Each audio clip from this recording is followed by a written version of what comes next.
राधे, कैसे हैं आप लोग। मैं आशा करती हूँ आप लोग अच्छे ही होंगे। सीता जी ने तोते के साथ किया था यह गलत काम, जिससे उन्हें भोगना पड़ा था वनवास। जी हाँ दर्शकों, आपने बिल्कुल सत्य सुना। एक समय की बात थी जब सीता बहुत छोटी थी। महाराजा जनक के फूल बाग में एक दिन मैया सीता झूला झूल रही थी। झूला झूलते समय उन्होंने क्या देखा कि एक वृक्ष की डाली पर तोता और तोती का एक जोड़ा बैठा हुआ है। उस वृक्ष की डाली जो थी जिस पर तोता और तोती बैठे हुए थे वह बहुत नीचे थी। तो दर्शकों, तोता और तोती दोनों आपस में बातें कर रहे थे। दर्शक बंधुओं, तोती उस समय गर्भावस्था में थी और तोता अपनी तोती को समझा रहा था कि देखो, तुम नहीं जानती हो कि यह जो वृक्ष है डाली पर बैठी हुई है, पटली पर झूला झूल रही है, यह कोई साधारण लड़की नहीं है। तब तोती तोता से कहने लगी कि हे महाराज, यह कौन है। तब तोता ने जवाब दिया कि इसका नाम सीता है।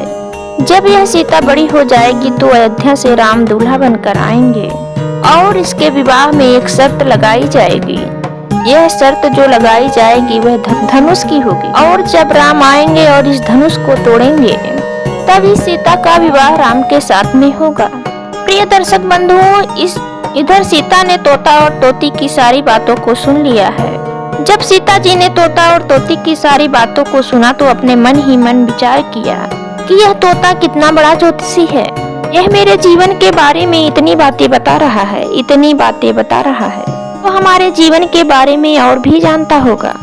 तो प्रिय दर्शकों, उसी समय हुआ क्या, सीता जी ने पीछे से उस तोता को अपने हाथ में पकड़ लिया और तोती मौका पाते ही भाग गई, लेकिन तोता को सीता ने पकड़ लिया।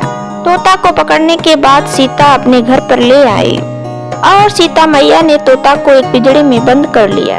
बार बार सीता उस तोते से कहती हैं कि हे तोता, तुम हमारे जीवन के बारे में क्या जानता है, वह सब मुझे बता दे। उसी समय तोता सीता जी से विनती करता है कि हे सीते, मैं तो अधिक तो नहीं जानता। अरे मैं कोई ज्योतिषी नहीं हूँ, मैं कोई विद्वान नहीं हूँ।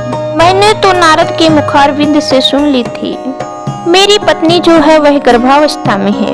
विद्वानों का ऐसा मत है कि यदि स्त्रियां गर्भावस्था में हों उन्हें धार्मिक बातें बताएं, गर्भावस्था वाली स्त्री को धार्मिक पुस्तकें पढ़ने को दें। उन बातों का प्रभाव जो है उसके गर्भ के ऊपर पड़ता है। इसलिए मैं अपनी पत्नी तोती को इस तरीका की धार्मिक बातें बता रहा था जिसका प्रभाव उसके गर्भ पर पड़े। तुम मुझे छोड़ दो, मैं तुम्हारे बारे में अधिक कुछ नहीं जानता। सीता, तुम्हारा विवाह अयोध्या के रहने वाले राम से होगा। तुम्हारी 3 सासें होंगी। तुम मुझे छोड़ दो। लेकिन सीता मैया ने उस तोते की एक भी बात नहीं मानी। तो सीता बार बार उस तोते से कहती हैं कि हे तोता, और बता, तुम मेरे बारे में क्या जानता है। ये दर्शकों, अंत में यह हुआ कि तोती भाग गई और तोता बार बार विनती करता है कि हे सीते, जब मेरी पत्नी के प्रसव का समय नजदीक आएगा, उसको बहुत सारी पीड़ाएं होंगी, उसके लिए दाना पानी कौन लेकर आएगा।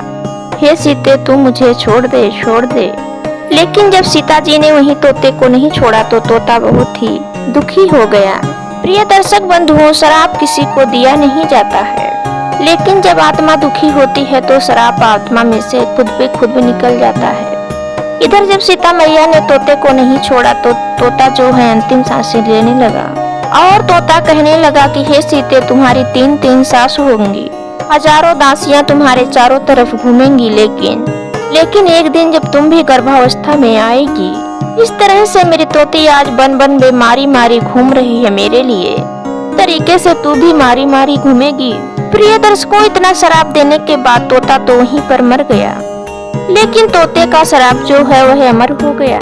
सीता मैया तो अयोध्या में बहुत दिन बाद आ पाई, लेकिन तोता के मरने के बाद जो जन्म हुआ वही अयोध्या में आकर के धोबी बन गया। अब वही धोबी अपना मौका देख रहा है, किस दिन मेरा मौका लगे, मैं सीता से बदला लूं। वही बदला लेने के लिए अयोध्या में गया था।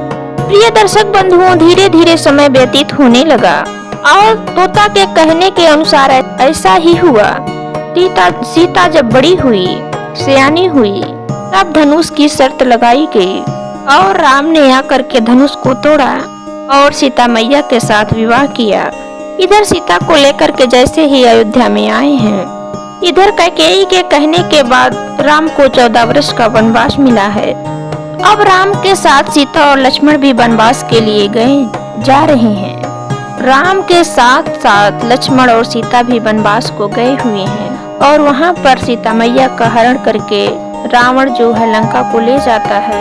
तब राम रावण को मार करके विभीषण को लंका का राजा बना करके जब अयोध्या वापस लौट करके आए हैं, जब राम अयोध्या के राजा बन गए थे, एक समय की बात थी मित्रों।